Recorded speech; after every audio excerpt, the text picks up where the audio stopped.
আসসালামু আলাইকুম রহমতুল্লাহি আবরাকাতু। প্রিয় ভাই ও বোনেরা, অলৌকিক ঘটনা প্রকাশ হওয়ার দুটি পরিভাষার নাম মুজেজা ও কারামত। তবে সব অলৌকিক ঘটনাই আবার মুজেজা বা কারামত নয়। কেননা মুজেজা বা কারামত কোনো ব্যক্তির ইচ্ছা শক্তিতে সংঘটিত হয় না, আর মুজেজা ও কারামত এক ব্যক্তি থেকেও প্রকাশ পায় না। চাইলেও কেউ এই মুজেজা বা কারামত প্রকাশে সামর্থ্য নয়।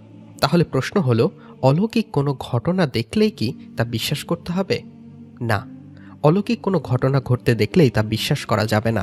আজকের ভিডিওতে জানিয়ে দেব কোনটি অলৌকিক ঘটনা ও কোনটি কারামত, আর কোনগুলো ভণ্ডামি।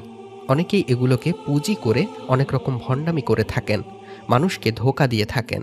তাই চলুন তাহলে কথা না বাড়িয়ে মূল আলোচনা শুরু করা যাক। চাইলেই নবী রাসূল কিংবা আল্লাহর প্রিয় বান্দারা অলৌকিক কোনো ঘটনা ঘটিয়ে দেন না, বরং আল্লাহ তাআলা তার একক সত্তাকে মানুষের সামনে প্রমাণ করতে অকাট্য দলিল বা প্রমাণস্বরূপ তার শ্রেষ্ঠত্বের নিদর্শন মানুষের সামনে নবী রাসূল কিংবা আল্লাহর প্রিয় বান্দাদের মাধ্যমে জানান দেন। যেহেতু নবুয়ত ও রেসালাতের দরজা বন্ধ, অর্থাৎ খাতামুন নবীন হজরত মুহাম্মদ সাল্লাল্লাহু আলাইহি ওয়াসাল্লামের পর কিয়ামতের আগে আর কোনো নবী রাসূলের আগমন ঘটবে না, তাই মুজেজা নামে কোনো অলৌকিকতাও প্রকাশ পাবে না।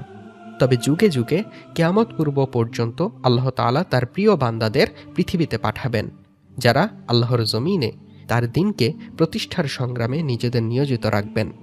তাদের দ্বারা বিশেষ অলৌকিকতা প্রকাশ পেতে পারে। যদি তা প্রকাশ পায় তবে তা কারামত হিসেবে সাব্যস্ত হবে।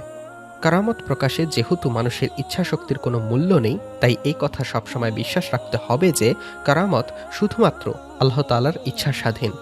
তিনি যখন চাইবেন তখন তা ক্ষেত্র বিশেষে প্রকাশ পাবে। হতে পারে আল্লাহ তাআলা তার একক সত্তাকে প্রমাণস্বরূপ তার কোনো বান্দার প্রতি কারামত দান করবেন। আল্লাহ তাআলা চাইলে তার দ্বীনের কার্যকারিতা প্রকাশ ও কঠিন পরিস্থিতি থেকে তার প্রিয় বান্দাদের প্রতি ইহসান করতে কারামত দান করতে পারেন। মানুষকে গোমরাহি থেকে মুক্ত করতে কিংবা শয়তানের গভীর প্ররোচনা থেকে বিরত রাখতে ইলম, আমল, স্বচ্ছ ঈমান ও তাকওয়ার অধিকারী ব্যক্তির মাধ্যমে কারামত দান করতে পারেন। দুনিয়ার শ্রেষ্ঠ মুজেজা হলো পবিত্র কুরআনুল কারীম। এই কুরআনুল কারীমকে বাদ দিয়ে অন্য কোনো উপায়ে কারামত খোঁজার উপায় নেই। যদি কুরআন সুন্নাহের পদ বাদ দিয়ে কোনো ব্যক্তি কারামত হাসিল করছেন কিংবা কারামত পেয়েছেন বলে প্রকাশ করে থাকে, তবে ধরে নিতে হবে তা চরম মিথ্যাচার ও ভণ্ডামি। উদাহরণস্বরূপ উল্লেখ করা যেতে পারে, কুরআন সুন্নাহের আমল বাদ দিয়ে যদি কোনো ব্যক্তি পানির ওপর দিয়ে হেঁটে বেড়ায়, তবুও তাকে বিশ্বাস করা যাবে না। এ সম্পর্কে ইমাম শাফেঈ যথার্থই মন্তব্য করেছেন। হজরত ইউনুস ইবনে আব্দুল আলা রহমতুল্লাহি আলাইহি একবার ইমাম শাফেঈ রহমতুল্লাহি আলাইহিকে বলেন, হে ইমাম শাফেঈ, আমাদের বন্ধু লাইস ইবনে সাদ কি বলেছে, তুমি কি তা জানো? সে বলেছে, যদি তুমি কোনো ব্যক্তিকে দেখো যে সে পানির উপরিভাগ দিয়ে নিজের ইচ্ছা মতো হেঁটে চলে যাচ্ছে, তবু তাকে বিশ্বাস করো না। ইমাম শাফেঈ রহমতুল্লাহি আলাইহি বলেন, এ বিষয় সম্পর্কে উত্তম জ্ঞান অর্জন করেছেন। অতঃপর ইমাম শাফেঈ রহমতুল্লাহি আলাইহি বলেন, যদি তুমি কাউকে কোনো অবলম্বন ব্যতীত ইচ্ছামতো আকাশে উঠতে দেখো, তবুও ওই ব্যক্তিকে বিশ্বাস করো না।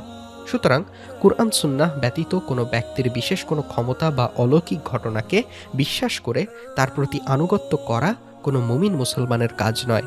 ওই ব্যক্তির আনুগত্য করাও উচিত হবে না, কেননা মুমিন মুসলমানের জ্ঞান কুরআন সুন্নাহের মধ্যেই সীমাবদ্ধ। এমন কোনো জ্ঞান নেই যা পবিত্র কুরআনুল কারীম কিংবা বিশ্বনবীর হাদিসে নেই। মনে রাখতে হবে, মানুষকে দেখানোর জন্য কোনো যুগেই মুজেজা বা কারামত প্রকাশ পায়নি, বরং মানুষের ঈমানকে মজবুত করতে, আল্লাহ ও তার প্রিয় রাসূলের সঙ্গে সুসম্পর্ক গভীর করতেই মুজেজা বা কারামত প্রকাশিত হয়। সাহাবায়ে কেরামের কোনো কারামত প্রকাশ না পাওয়াই তার অন্যতম প্রমাণ। কারণ আল্লাহ ও তার রাসূলের প্রতি সাহাবায়ে কেরামের বিশ্বাস, ভালোবাসা ও একনিষ্ঠতা এত বেশি ছিল যে তাদের কারামত প্রকাশ হওয়ার কোনো প্রয়োজনই ছিল না। এমনিতেই তাদের ঈমানের একনিষ্ঠতা ছিল অনেক বেশি। পরিশেষে বলা যায়, আল্লাহর যেসব প্রিয় বান্দারা ইখলাসের দিক থেকে বেশি এগিয়ে, আল্লাহ তাআলা প্রয়োজনের প্রেক্ষিতে তাদের মাধ্যমে কারামত প্রকাশ করে থাকেন। এ কারণে সাধারণ আবেদদের তুলনায় আলেমদের মাঝে আল্লাহর কারামত বেশি প্রকাশ করেছেন। এটা নিয়ে কারামত প্রকাশ হওয়া ব্যক্তির প্রতি আশ্চর্য হওয়ার কিছু নেই। এতে ওই ব্যক্তিরও কোনো বিশেষত্ব নেই, কারণ কারামত প্রকাশ হওয়ার প্রধান কারণই হল তাওহীদ ও রিসালাতের শ্রেষ্ঠত্ব ও সত্যতা প্রমাণ করা। এখন কোনো নবী রাসূল নেই, তাই মুজেজা আর ঘটবে না। তবে কারামত সত্যি, তবে কারামত কখনো আল্লাহ তাআলার কুদরতকে অতিক্রম করতে পারবে না। আল্লাহ তাআলা আমাদের সঠিক বুঝ দান করুক ও সত্যিকারের কারামত চেনার তৌফিক দান করুন এবং সকল প্রকার ভণ্ডামি থেকে আমাদের হেফাজত করুন। আমিন। প্রিয় দিনী ভাই ও বোনেরা, কারামত নিয়ে আপনার এলাকাতেও কি ভণ্ডামি চলে? জানিয়ে দিন আমাদের কমেন্ট বক্সে। আমাদের ভিডিও ভালো লাগলে একটি লাইক দিন ও যত পারেন শেয়ার করে এই ভিডিও ছড়িয়ে দিন। আল্লাহ হাফেজ।